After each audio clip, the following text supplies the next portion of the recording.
isn't the cold open, but it is me, Darien. And it's me, Davis. And we just want to do some real quick housekeeping before the episode starts. First, we want to shout out our new patron, Megan Gaw. Thank you so much, Megan. Speaking of patrons, we want to use our little podcast to do some good. So we're taking a page from the Potterless podcast, and every month we'll be donating $1 for every patron we have on Patreon and donating to a children's literacy group. For February, we're supporting Room to Read. Room to Read works with local organizations to help develop literacy skills among primary school children. They also support girls to complete secondary school. We currently have 2 patrons, so we'll also be donating $20 out of pocket, bringing this month's donation to $22. Finally, we want to thank The Skim for featuring us in the newsletter and welcome all of our new listeners who found us from our feature in the Daily Skim. You all have a great taste in podcast and daily newsletters. That's everything. Now, on to the show. Actually, I got a quest to get to, so you guys have a good one. What? Do you know what your open is going to be before you do it, or do you just kind of plan it? I mean, I always say the same thing every time, right? Well, I mean, like your cold opening. Oh, no, the cold opening I find when I'm editing it. Oh, okay. Yeah, it comes from somewhere else. It comes from something that would get cut from the podcast, but something that I think was relevant enough or funny enough that could be the cold open. Okay. So I have no idea what it's going to be.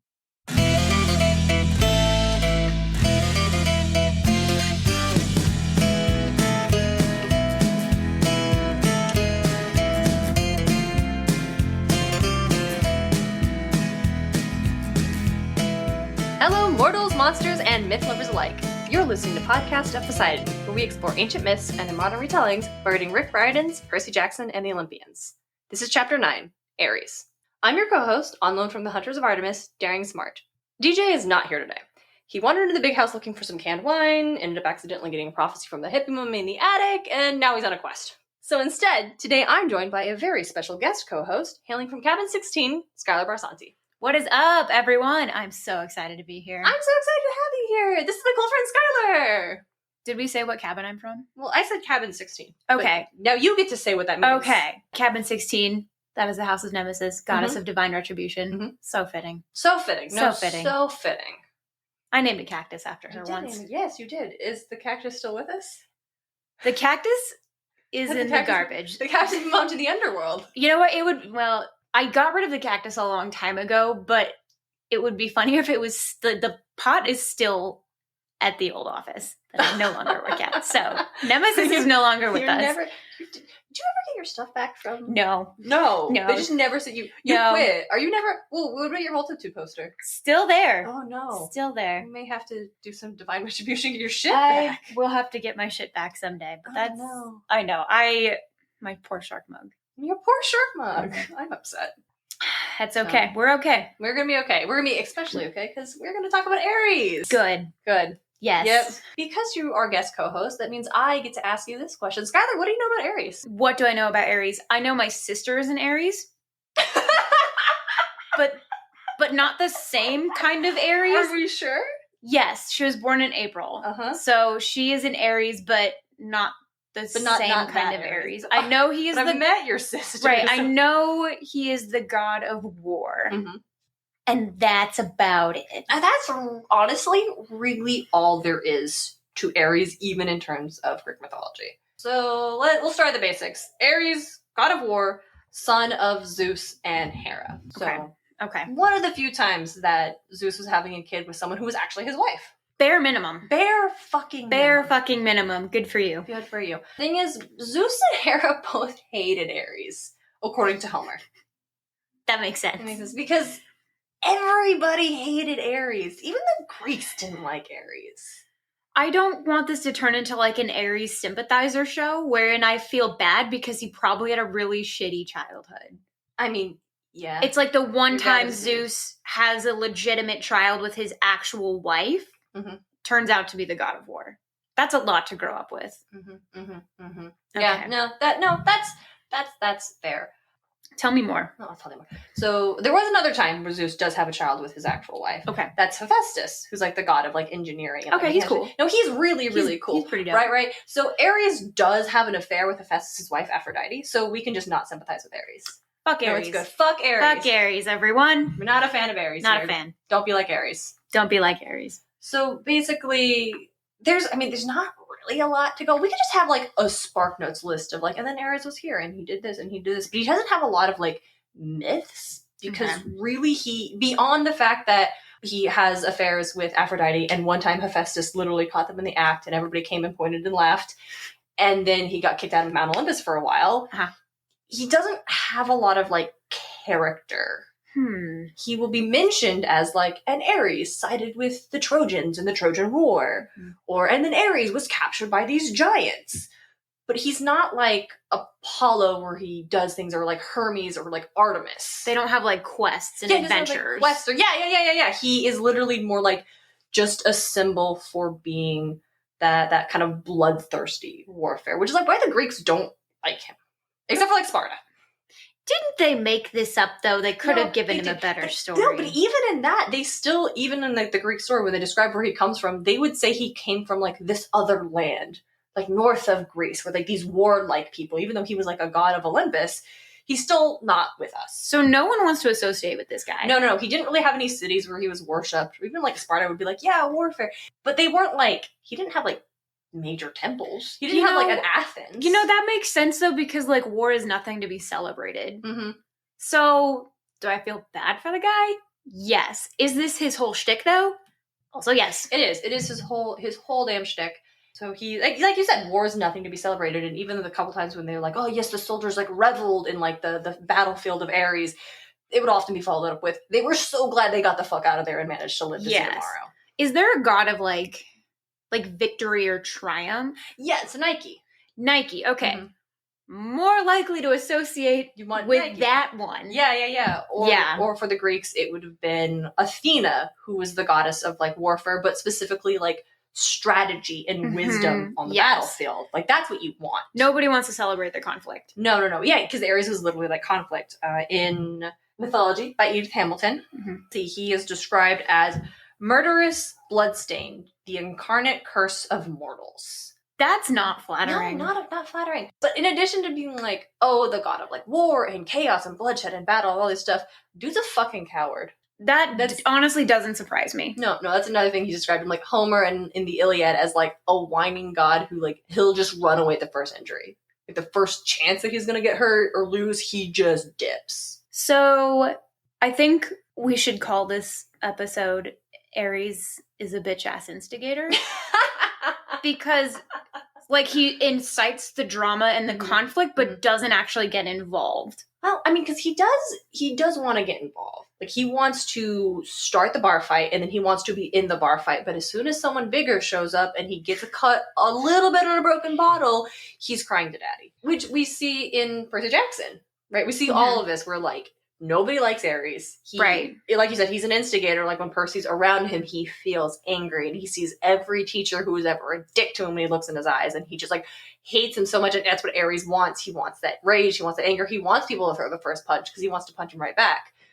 But as soon as this 12-year-old nicks him with a little bit of the sword, it's barely a paper cut, he runs away, but also leaves an inferno that would have just killed Percy if he hadn't looked away at the right time. Like, he's a dick. You can't see me shaking my head, but it's happening. You can feel it, It's happening. I mean, I do love his whole persona in the series, right? Because he's like a rock star, right? No, that's Hades. No, fuck. Yeah, damn it. No, Hades.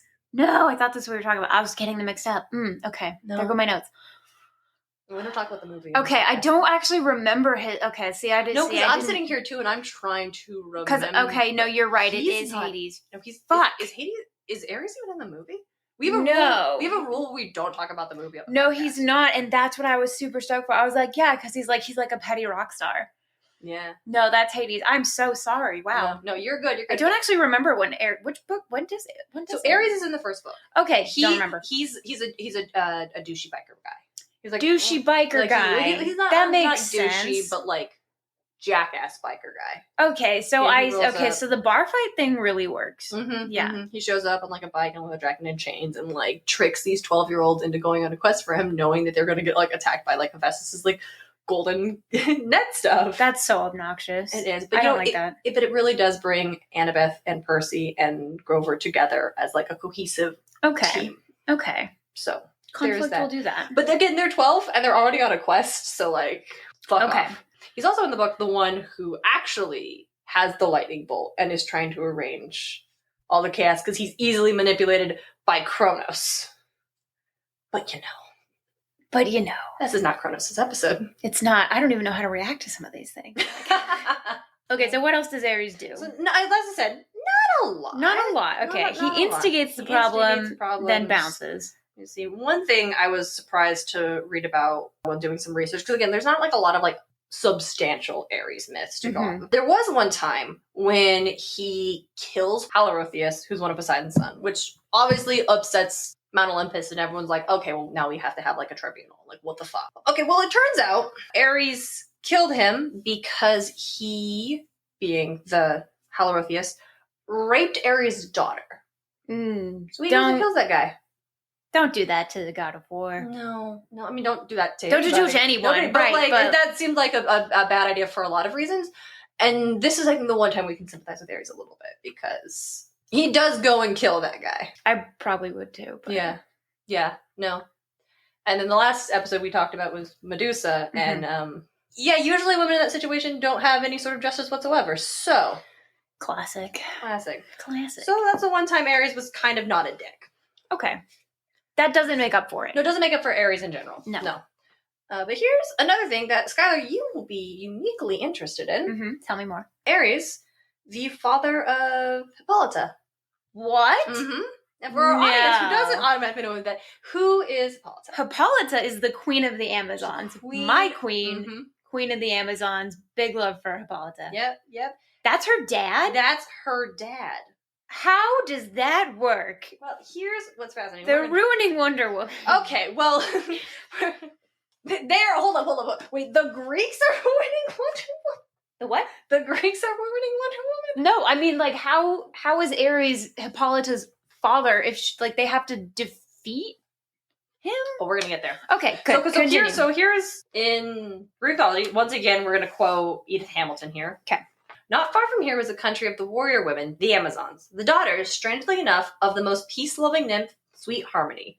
But their father was Ares, the terrible god of war, whose ways they followed and not their mothers. The Amazons were not gentle foes, basically. Like, they're the Amazons. They're badasses. That's where they get their warrior stuff from. They're relentless badasses. Okay. So in Greek mythology, Ares is considered the father of the Amazons, because he's the father of Hippolyta, and then Harmony the nymph, Harmony the nymph is her mother, and then that's where we get the Amazons from. Interesting. Which is very different than the most noteworthy example of Ares in modern pop culture, which, Skylar, once again, you will be uniquely qualified to share with the listeners. So, Sky, where do we see Ares? Why are you here? Why am I here? For this episode? Let's talk about why I'm here. I love Wonder Woman. 2017 and on, so much. I love her outfit. Yep. I love her hair. I love her sense of self. I love her sense of justice. I love that she tries so hard and is just like a good fucking person. I love that she loves ice cream, because so do I. Yes. I love her so much that I paid someone to make me a custom Wonder Woman costume. Fuck yeah, you did. Last year. And I still have it.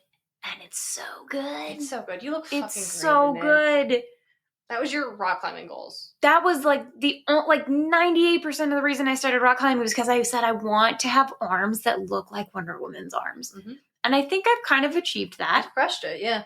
We've gotten pretty close. I would say. And that's how much I love Wonder Woman. She inspires me.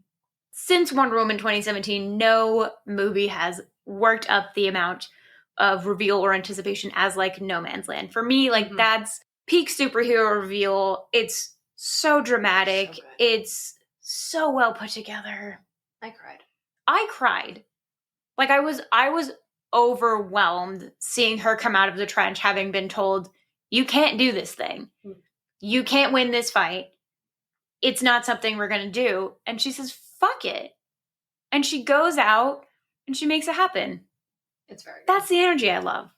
And that's why you're here to talk about Wonder Woman. And that's why I'm here to talk about Wonder Woman. She's my hero.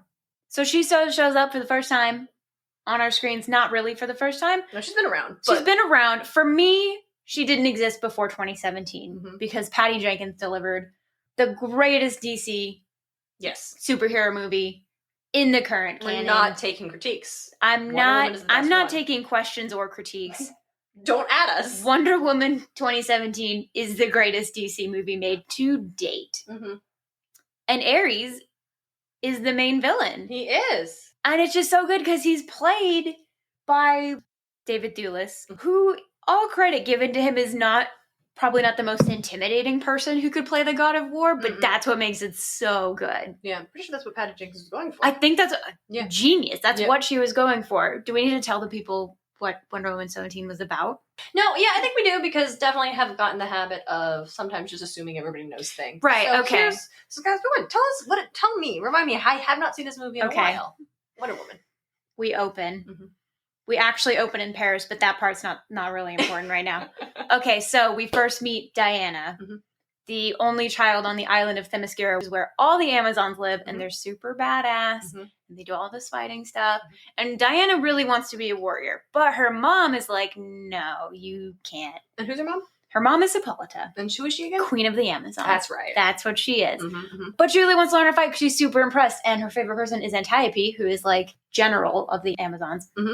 And she's super cool. Anyway, so Diana grows up. She finally gets her mom to agree to start her training. She's a super great fighter. She's got these superpowers that she doesn't really understand yet, but she's an Amazon, so she doesn't really question them because everybody here is badass. Everyone here is badass, and they all have cool superhuman abilities.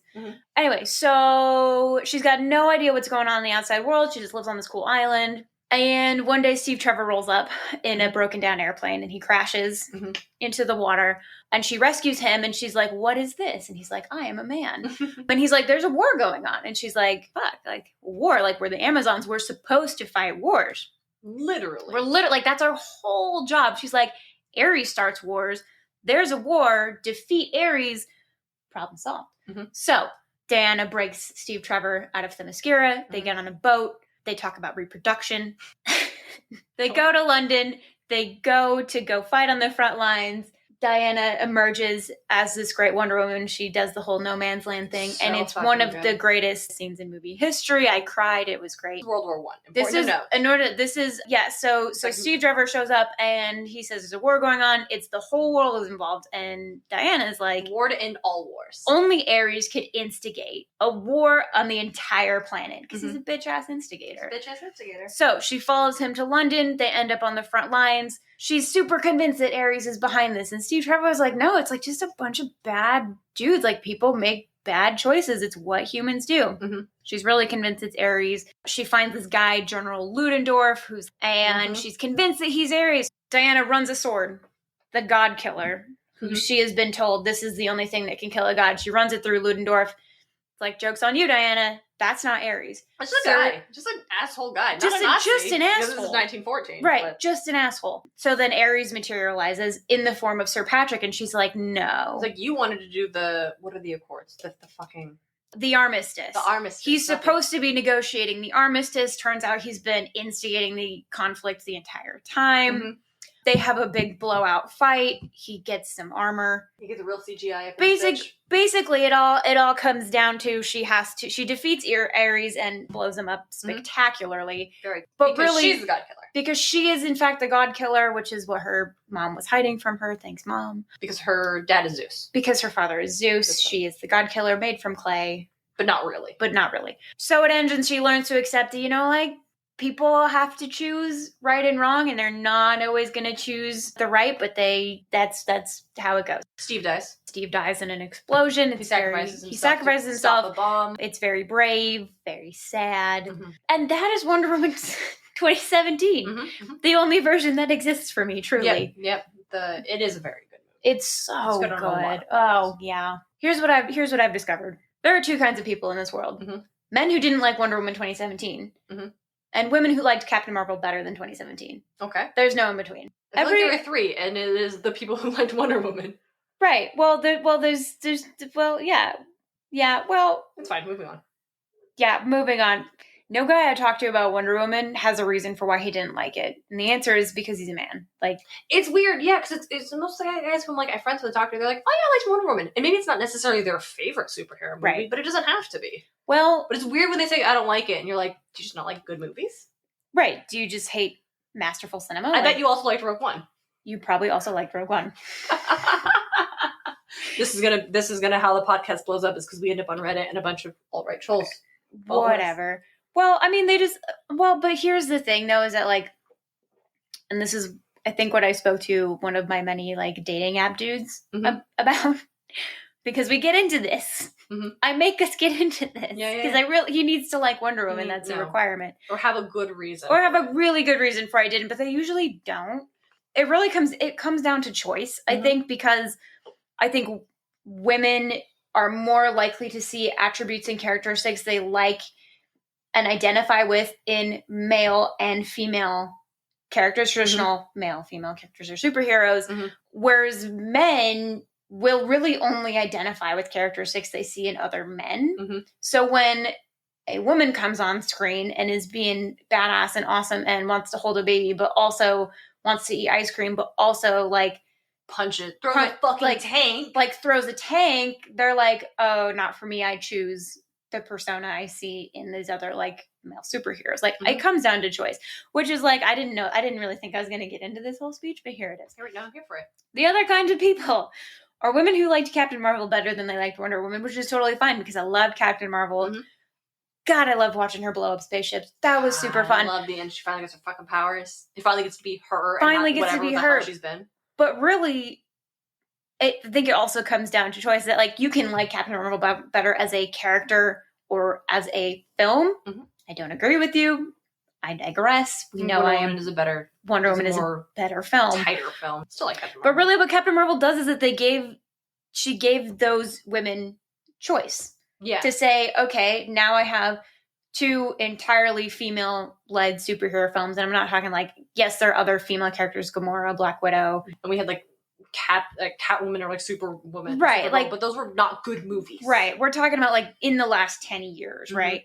Captain Marvel gave them choice. And I think that's a wonderful thing because before then, if you didn't like Wonder Woman, it's like, well, you'll never get another female-led big budget. You better like it or you'll never you better get one. You better like it or you'll never get it again. Yeah. Captain Marvel presented an option, which is something that men who like superhero films had for the last decade.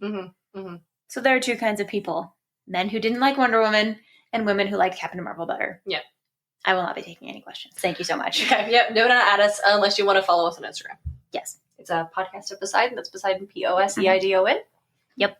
Yeah, that's Wonder Woman. So how, based on what you've just learned about Ares in this podcast, what do you think of the version of Ares we see in Wonder Woman? I think it makes total sense because his whole thing, when he's like monologuing to Diana, he's like, I don't make them do shit. Like, I just give them the ideas and they act on them. And that tracks for a guy who like starts the bar fight, but then runs away as soon as he gets a little cut on the forehead. He didn't make anyone do anything. He was just there to convince them or give them the ideas to like start wars. Yeah. So that totally tracks. And it's okay that he's walking around in the body of like a pasty British dude because it's unassuming. And nobody's going to suspect him. Also, he's in the land of like men, so like why would they be like that guy? Yeah, that guy. He's Ares. No, he's a white guy. Obviously, he's in charge here. Right? Yeah, he's a god of war. No, it makes total sense. And thank you, Patty. Here's something I recently learned because Patty Jenkins was recently on. Well, like not recently as of the release of this episode in the last year. In December. So recently, as of the recording of this episode. Patty Jenkins was on an episode of Mark Maron's WTF podcast where she actually talks about making Wonder Woman and stuff, specifically talks about how that big fight with Ares at the end of the movie was a studio mandate. Because they just need their big blow-em-ups. Like because it was supposed to, like, it wasn't supposed to be more subtle like Wonder Woman 84 is, wherein people just kind of decide to change and there doesn't have to be this big blowout fight in order for that to happen. Studios want what they want. Studios want what they want. I liked the ending fight. I'm in the minority here. Sorry, Patty. Like, I was entertained. Like, I like Big Patty. Mission accomplished. Like, I was entertained. It makes sense. I mean, because I think like what she says is like he's the god of war. He doesn't have to look all godly to have his god powers. They still could have fought.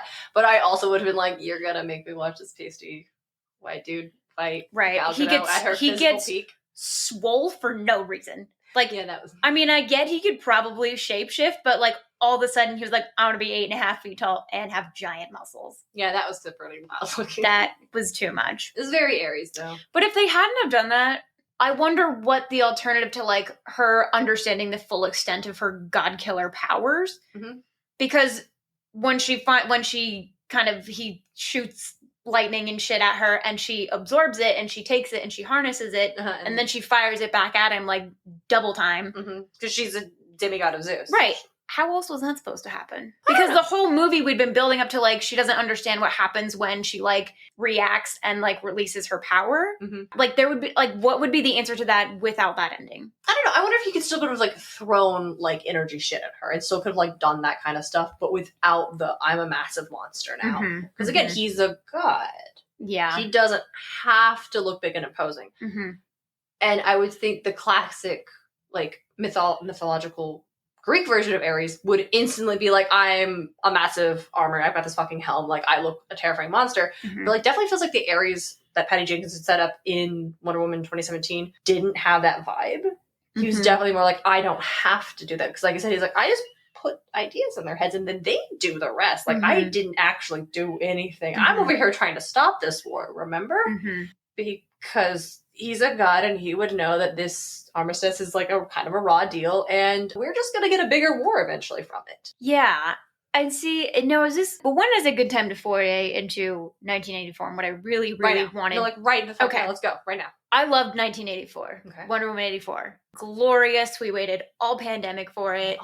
And like that was what was getting me through and I'm so glad I got to see it. I loved it. It was so shiny. Even soaking wet, Cheetah looked better than the entire cast film. She fucking did, she looked, though. Even soaking wet from head to toe, she looked better than the entire Cats movie. 2019, yep. Which we saw in theaters. And it was great. I mean, in Cheetah's defense, her scene was at least in the dark. So they could hide. Yeah. But no. Yeah. I would say it's still better. Still better. Wet, still better than Cats. Still better. Soaking wet and in the dark is better than Cats. But here's what I wanted was missing. Somebody get Patty Jenkins on the phone because I really need answers for this. Is that essentially we get this whole buildup in 2017 where Wonder Woman defeats Ares, at least in his physical. I don't know if gods have a physical form, but I guess Zeus dies. Like Ares killed Zeus. Right. Okay. So she annihilates his corporeal form, and that's it. And she accepts that like the world of men they're gonna make stupid decisions, but that is what their free will is all about. You can't force them. They're going to do what they do and hopefully they learn from it. You have to choose love. You have to choose love. But what I didn't get is that like we spent so much time talking about like Diana's grief for losing Steve. What I really wanted to know is like how did Diana cope with the knowledge that like wars continued? Yeah. We got a bigger one like 30 years later. In the same lifetime of the men who would have fought in World War I, we get World War II. We get Vietnam. We get eventually the Cold War, which we get more massive international conflicts. Like the atom bomb blows Hiroshima off the face of the planet. Like how does Diana deal with that? Like does she sit there and contemplate that like yes, she defeated Ares, but his ideals lived on. It's like he wasn't defeated at all. Like he still won. And how does she come to accept that? Because so much of like what's so appealing about Diana is that like she's this goddess of a figure, but she still has this incredible humanity. And so having that, like, what is that grief like? Patty, please, like, help me understand how she got through this, because by the time we see her again in 1984, she's super broken up about Steve Trevor, and like, I get it. I am also broken up about Steve Trevor. I love Chris Pine. Yeah. Praise. But there was so much that happened between that. Like, how can she just be sad about Steve? Why do we not understand her sadness about the fact that, like, the world wars still went on. Vietnam still went on. It's like, how did she come to terms with the fact that maybe she didn't really make that big of a difference? Yeah. I don't know. It's weird because at the end of Wonder Woman 2017, you get that point where she kills the guy who she's convinced that he's Ares. And then Steve is trying to talk to her. He's like, I have to go deal with his plane. And she's like, they're still fighting while they're still fighting. And he's like, maybe just because people are bad. And maybe that's just the way they are. But like, we can't control everything. We just have to do what's right. I can save today. You can save the world. And so he makes this decision he knows he's going to die. And he makes this decision to sacrifice himself to stop this bomb, to help prevent things from getting so bad so quick. And I feel like I almost wonder if, like, what if Ares wasn't there at all? It still would have happened. Yeah. But that's the thing. But then when Wonder Woman goes and the movie goes on, and then she fights Ares and kills him, everybody in the fight stops fighting. Like all the people, like, oh wow, they come together, and it almost kind of negates the idea that Ares wasn't responsible for that warfare at all. But then we get obviously the future, and there is more war, but Ares is around. So I feel like there's a lot in the Wonder Woman where like we made Ares such a big deal in this movie because, as I said, in Greek mythology, he was actually the father of the Amazons, right? Although in DC Comics, we're going to take a real quick tangent to Comic Town. Do you want to come with me? Let's go. Can we hold hands? Yeah, we can hold hands. Let's do it. It's okay. And Let's do it. Hooray! So, it's DC Comics. They've been around for decades now, which means, as major comic book companies are apt to do, they've done some continuity reboots over the years. So, Ares first shows up in the Wonder Woman #1. It was October 1941. Wonder Woman #1 comes out. Created by William Moulton Marston, and the artist is H.G. Peter. Now, William is the creator of Wonder Woman. He's the whole thing, right? Ares appears in this very first issue, and then for the rest of the time, he's Mars. But essentially, this is the first iteration of Wonder Woman and the Amazons and all the thing, and essentially, you've got Ares who wants to create a society of war. And he's opposed by Aphrodite, who wants to create a society of love, and so Aphrodite actually creates the Amazons. And they exist to oppose Ares and stuff. We smash cut to Crisis on Infinite Earths, which was the first massive reboot where all of the different timelines and all the alternate realities. You've seen Spider-Verse. So DC has the same thing. All the realities. They all collide into one. And after this happens, there's a completely new timeline, a completely new continuity. And in this new continuity, Artemis is the one who has created the Amazons. See, that makes more sense to me. No, you're right. I mean, Aphrodite's a weird flex. It feels like it comes from someone who didn't know anything about Aphrodite. But also, like, this podcast is about retelling myths and reinterpretation. So, like, who am I to judge? Yeah, well, here's the thing. I could see Artemis creating women-like creatures. Yeah. So essentially, this is basically the details. Like, they are the souls of women who died at the hands of men and were given newer, stronger bodies made from clay transformed into flesh and blood. Okay. See, one of the other things I really loved about Wonder Woman 84 is that, yes, we do get those two opening scenes. I love that we keep the first one on Themyscira because it really shows, like, how big the island is. Like, it's on a much grander scale. World. And you get to see that, like, there are thousands of Amazons, and not all of them are warriors. Like, some of them are teachers or scholars or politicians, and I'm sure some of them are, like, beauty queens, and they make clothing, and they cook, and they take care of all these things. I could see Artemis doing both, making warriors and women who are not traditionally, like, athletic or warrior-like in nature. They want to kick it and maybe, like, make I don't see Aphrodite doing that. No, it's not her jam. It's Aphrodite not her jam. Is very much. I don't see Aphrodite making warriors. No, I don't either. Sorry, I just don't. I don't know that much about her. I'm sure she's lovely, but I mean, she's Aphrodite, so she's like peak lovely. But yeah, so peak lovely. Yeah, that makes much more sense. I do agree. I do like that. Yeah. So it's Artemis, and that's where we get that's where Themyscira actually comes from. Is that Crisis on Infinite Earths? The post crisis is like, because originally they were just called, their island was called like Lost Paradise. So this is like Themyscira. Then we get New 52, which was another continuity reboot, which is generally considered bad. Just bad. For every person, every hero involved, this was bad. Do you want me to tell you what they did to the Amazons? Please. You're not going to like it. Damn it. Okay. I'm just going to quote the Wikipedia entry. Thank you, Wikipedia. Here they once again lived on Paradise Island, which was the island from pre-crisis.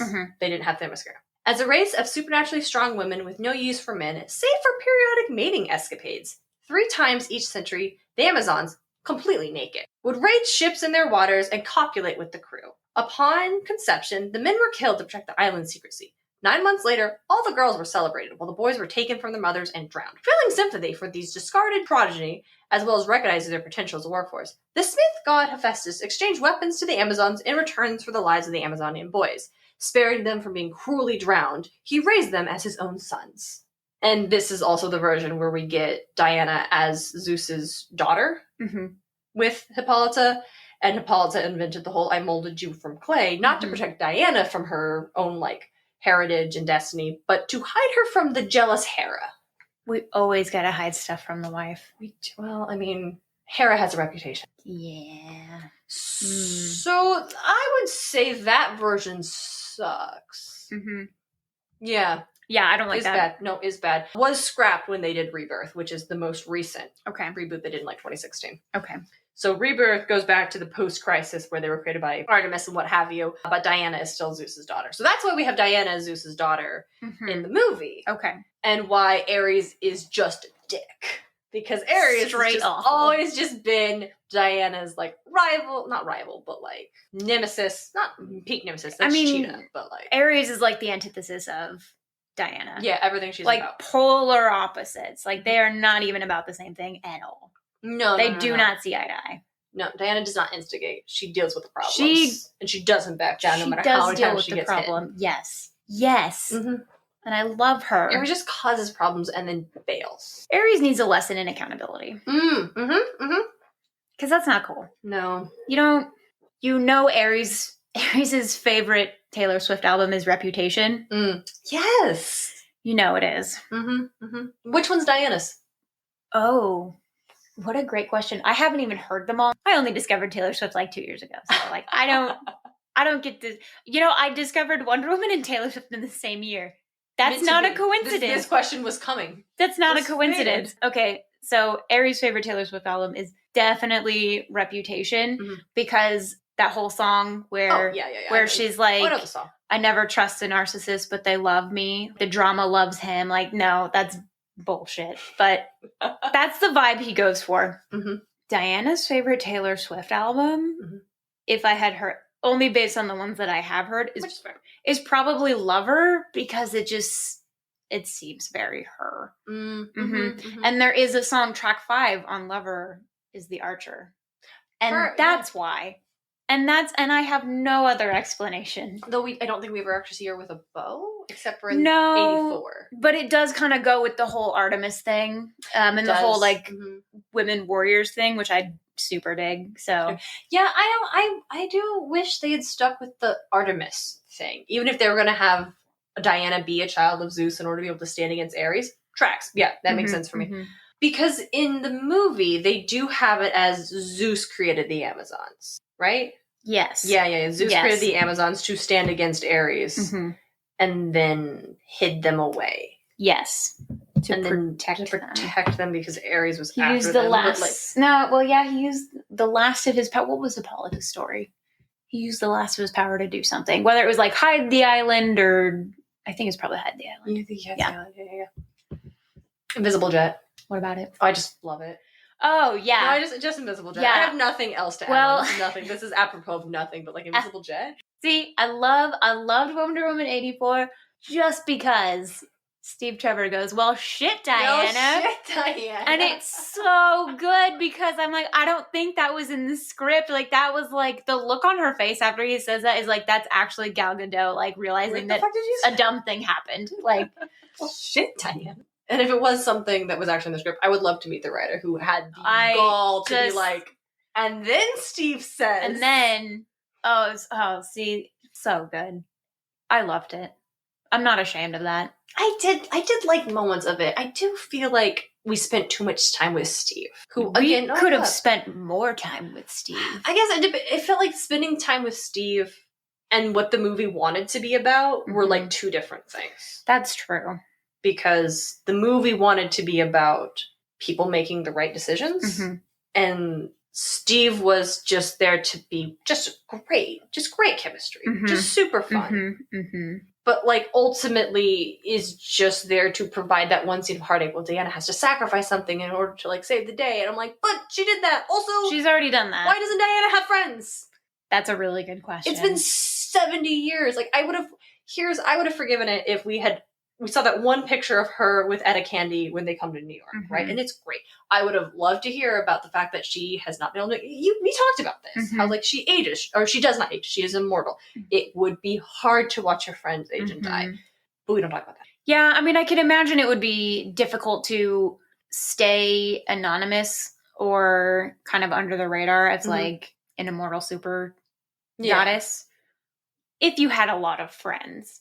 But that's another thing that I really I wanted please, Patty Jenkins. Tell me why this was. Call me. Yeah. Please tell me more about this. Is that like why doesn't Diana have friends? Because she's so like she loves people. Yeah. She really loves people. Like she runs in the first like in 17, she like runs up to that lady on the street with the baby, and Steve's like, oh my no, God, baby, right? And because she's like blown away that there's another like she's like never like she knows that babies exist out in the world, but she's like never seen a baby. Never seen a baby. And like and that's like her humanity and her innate need to form connection. So like I think it goes back to like the depth of her grief about the whole Ares and situation in World War I is that like Ares' ideals lived on, and I would hope that so much of like what gets her to 84 and her motivation to like wish Steve back is just comes from a place of, I don't know, missing connection. Of missing that connection, like wanting that again, and somehow being so possibly disheartened by this, just the state of the world and all the wars and the conflict that she lived through, like as a byproduct of like, why doesn't Diana have friends? Like she would have no trouble making friends. Like I would be her friend. Yeah, I would 100%. 100%. We could take her rock climbing. She'd be better than us immediately. She'd be doing 13. She would be lead climbing 13s. So good at it. And if I fell, she would catch me. I'd catch you. Be still my heart. I literally catch you. Yeah, but like if Wonder Woman caught me, it'd be different. It'd be different. Okay, so here's what I just realized is that Steve needed, and bear with me. Yeah. Steve needed to be the part of your world song from Little Mermaid. Okay. In specifically Wonder Woman 84. Because what you're just talking about, like Steve, because it felt weird that she was so hung up, oh, Steve, and the conversation around that is like, oh, when she's talking to Barbara, is like, oh, you've ever been loved? And she's like, oh, yeah, once he died. Which, like, I'm not saying she needed to have fallen in love with other people. I totally get that. That's fine.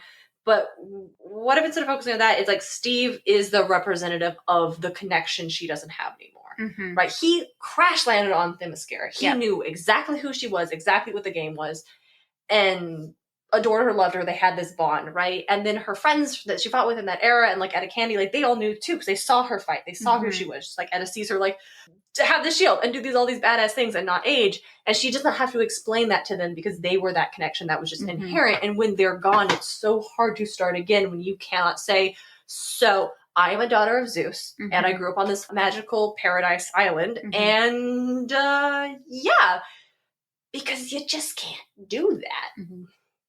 And so if rather than when she, in 84, rather than just wishing for her dead boyfriend to come back to life, the wish is for that connection again. And if Steve embodied that connection. Yes. And then I want to tie that in with when she has to give up Steve, the end of the movie, rather than seeing just that guy again, it needs to be her comforting Barbara. It needs to be, she gave up that old connection and now she is trying to make a new connection with this woman who has been through a lot and perhaps actually could very much relate and understand Diana because she wished to be like her and suddenly had all the powers of a demigoddess. And things kind of go out of hand. So I think, and I liked Wonder Woman 84 as well, but I feel like that was the thread I was missing, where it's like, Steve, he doesn't just represent dead boyfriend, he represents all that version of Diana we saw there that she's lost through the wars and through the time and through not having those bonds anymore and not being able to go home anymore. Like she tried to find that other Amazon woman and could not find her anywhere. She is kind of utterly alone and has been for decades.